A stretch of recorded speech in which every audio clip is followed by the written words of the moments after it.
Bismillahirrahmanirrahim. Assalamualaikum warahmatullahi wabarakatuh. Hamdan wa syukran lillah, wassalatu wassalamu ala rasulillah, wala hawla wala quwwata illa billah. Amma.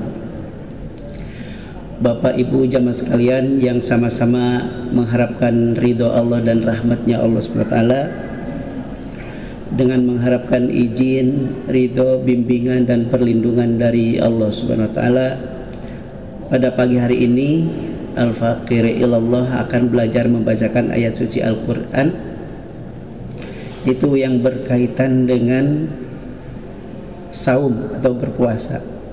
Karena kurang lebih 15 hari lagi kita akan memasuki bulan suci Ramadan.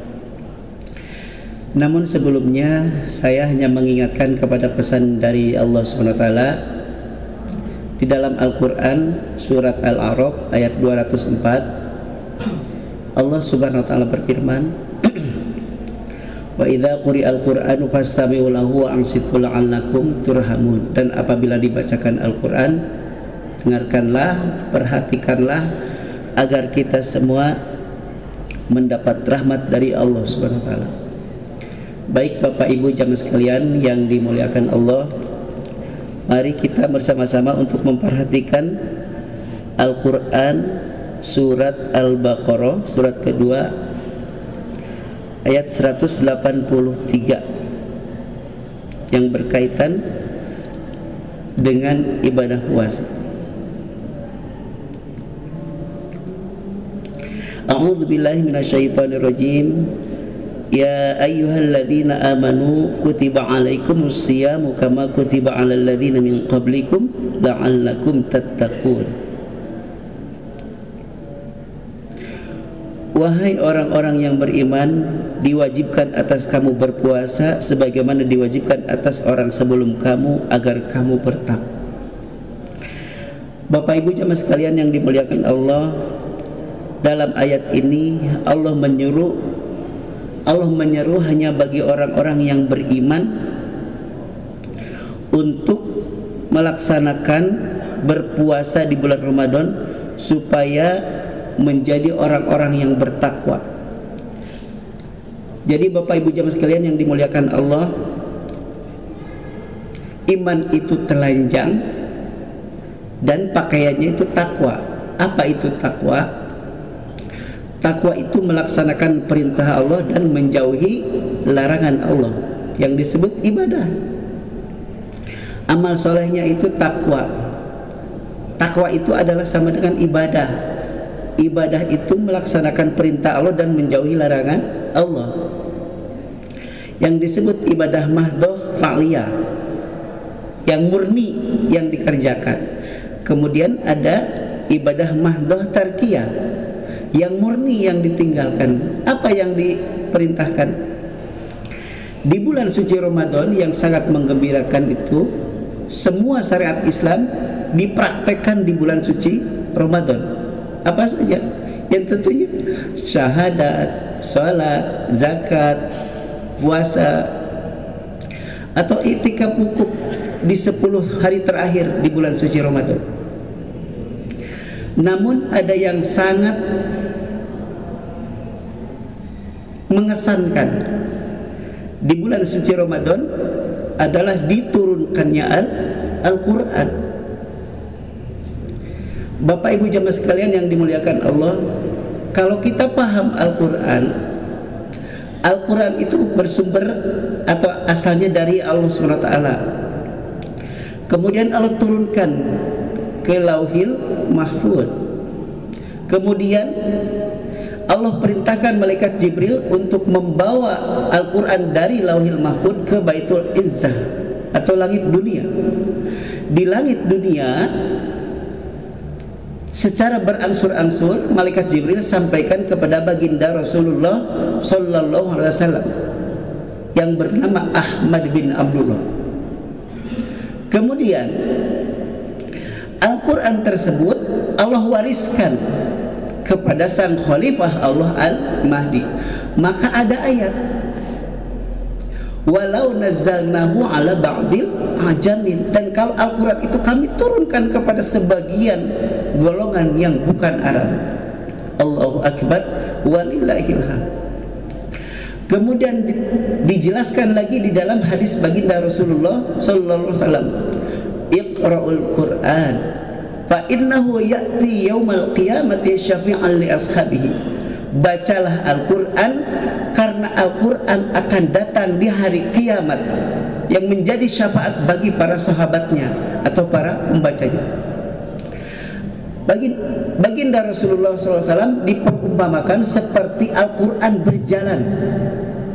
Beliau yang diperumpamakan seperti Quran berjalan menyampaikan kabar gembira dengan akan datangnya Al-Quran di hari kiamat untuk menjadi syafaat bagi para sahabatnya. Iqra'ul Qur'an fa innahu ya'ti itu fi'il mudhari, Pak. Kaidahnya fi'il mudhari itu dua, sedang akan datang. Apa yang akan datang? Al-Qur'an. Yaumal qiyamati, pada hari kiamat, syafi'an li ashabihi, yang menjadi syafaat bagi para pembacanya. Nah, itu yang mengesankan.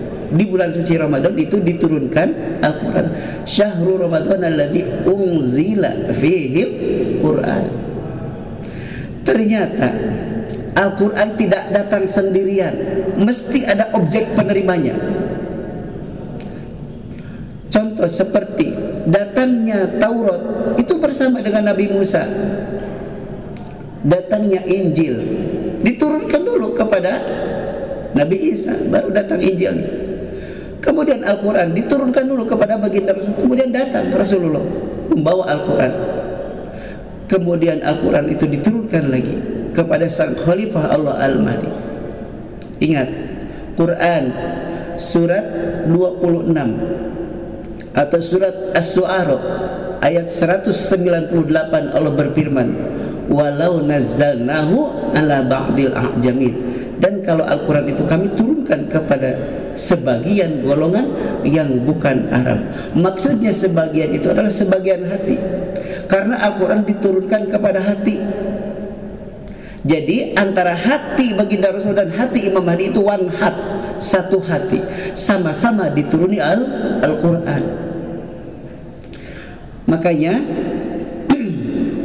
nama baginda Rasul itu Ahmad. Kenapa Ahmad dipanggil Muhammad? Ahmad itu nama sesuai dengan, kalau misalkan diibaratkan sesuai KTP, Pak, ID card atau KK. Sedangkan Muhammad itu adalah nama sifat. Muhammadun, orang yang dipuji. Kenapa Ahmad baginda Rasul dipanggil Muhammad?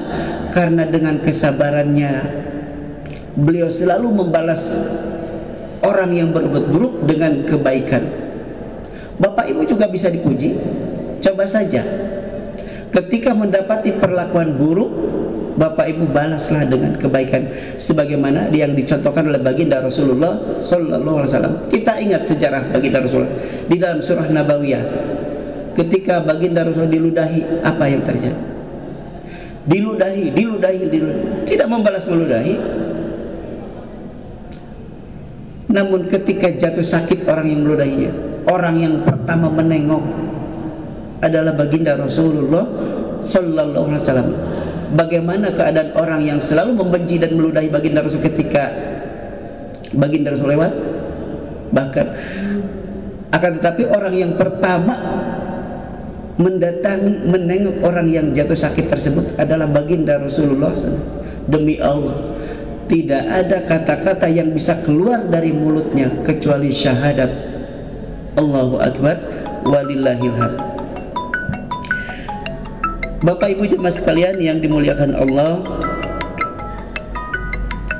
demikian yang dapat saya sampaikan. Semoga ada banyak manfaatnya, khususnya bagi al-fakir, umumnya bagi kita semuanya.